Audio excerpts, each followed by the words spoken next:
the second recognition of MCHS or Maranatha Christian College, Subo in 1989.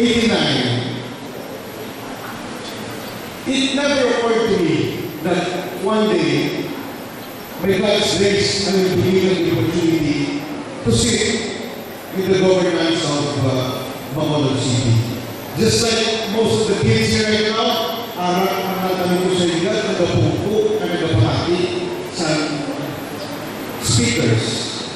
In the same way, when we graduated in 1988, though wala kami isang animo, kapungkok man ang kami sa edad, nagapamati sa amon na graduation speaker at that time, si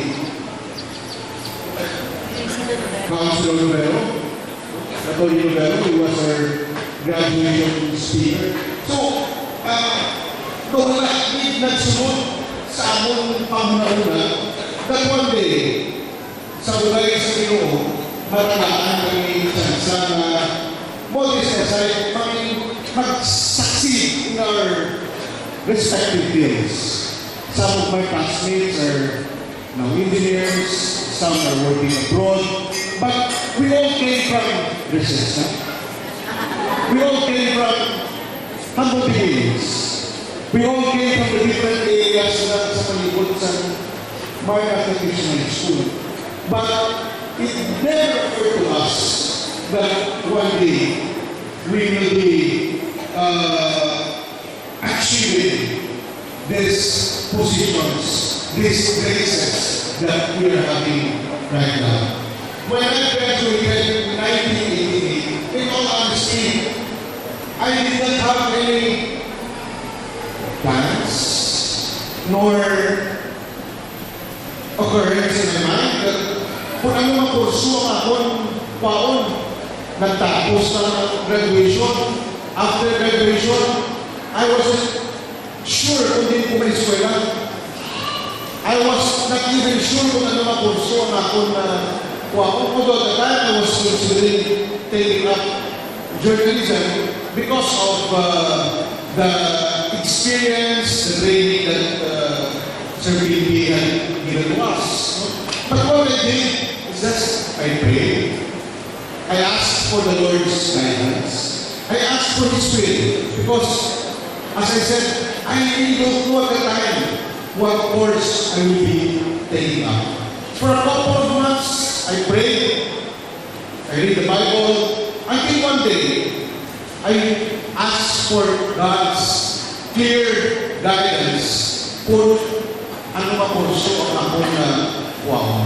Then I asked the Lord, Lord, I will just open this chapter and verse in the Bible, and whatever states there, that is the course that I will be taking up. Pag-open ko sa Bible, the reflection or the contents of that chapter and verse was about rulers, about kids, about leaders. And after a couple of days, I received a result from UP that I was admitted in political science. And the rest is history. I went back to Bacolod. I worked for a couple of years. I did not have any plans of going into politics because, as I said, we did not come from a political family.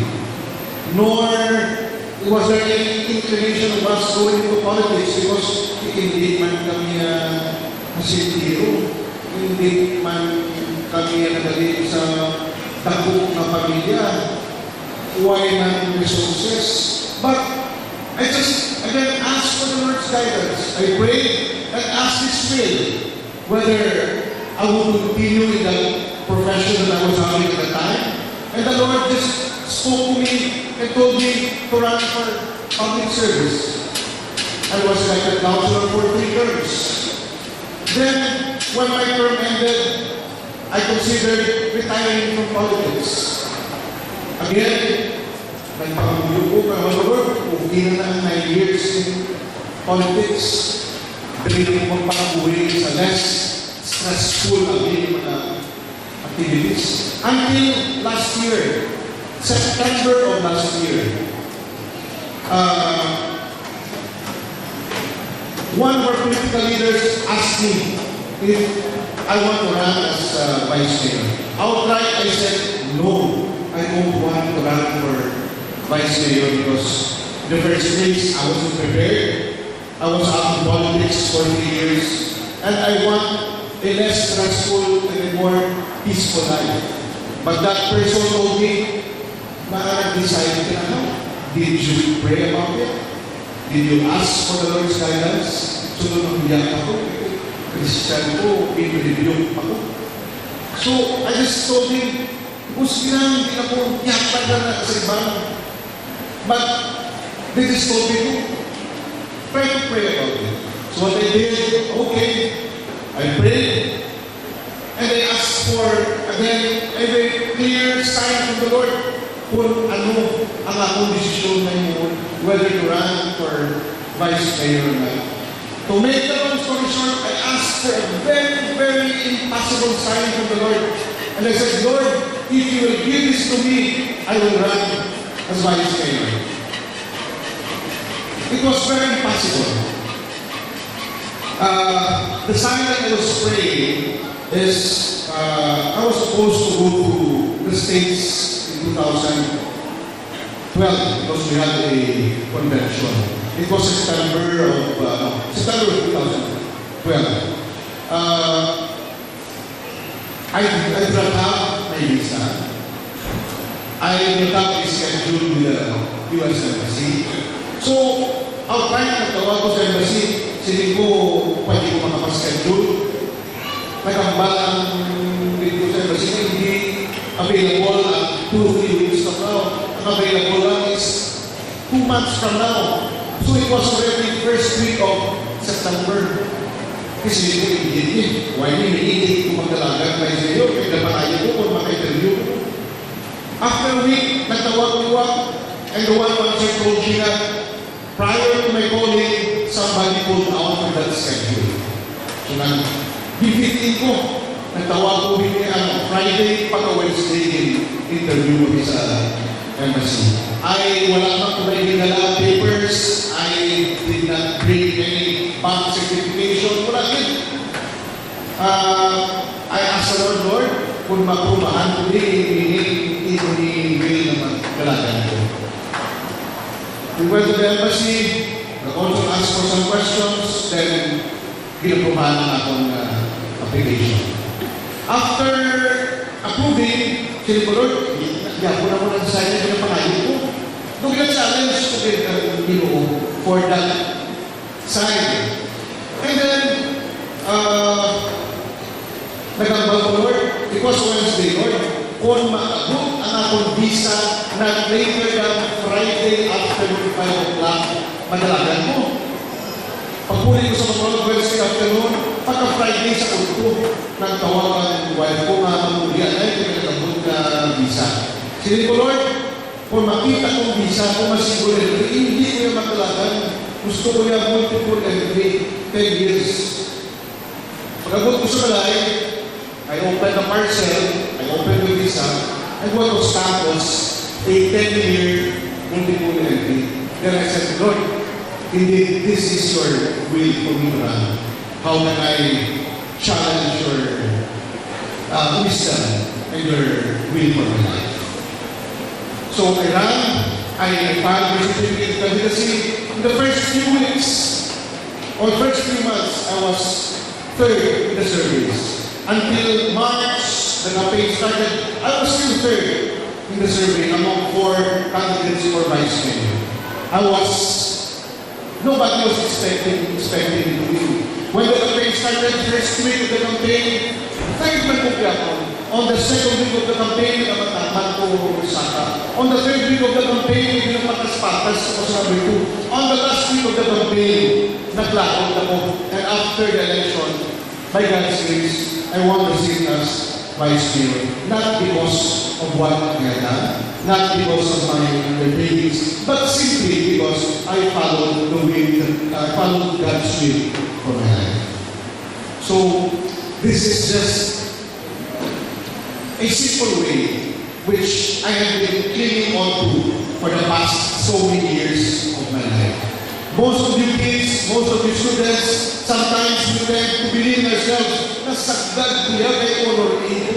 Sagad kuya kay honor dito. But always remember that all these recognitions, all these honors, all these things are just temporary. 10, 15, 20 years from now, maybe no one can remember that once in your life you were honor A in grade 7, or honor B in grade 8, or first or honor A in your third year. But what is important is that the foundation that was instilled in our respective lives by our institution, by our school, by Mara High School, that we should live to. So in closing, based on experience, as I said, all of these things are temporary. What is important is that how close are our respective lives to God's will, to the will of the Lord. How close we are living to the center of God's will to our respective lives. Because based on experience, I won't be citing any other things. I just base it on my personal experience. As long as we are close to the center of God's will, we are not saying that everything will be easy. We are not saying that everything is going to be comfortable. But I assure you that everything is going to be peaceful in a sense that God will give us a peace of mind. And everything that we do, we will just be surprised that it happens. Even impossible things happens because of God's guidance and by God's grace. So congratulations to all the honor students. Keep up the good work.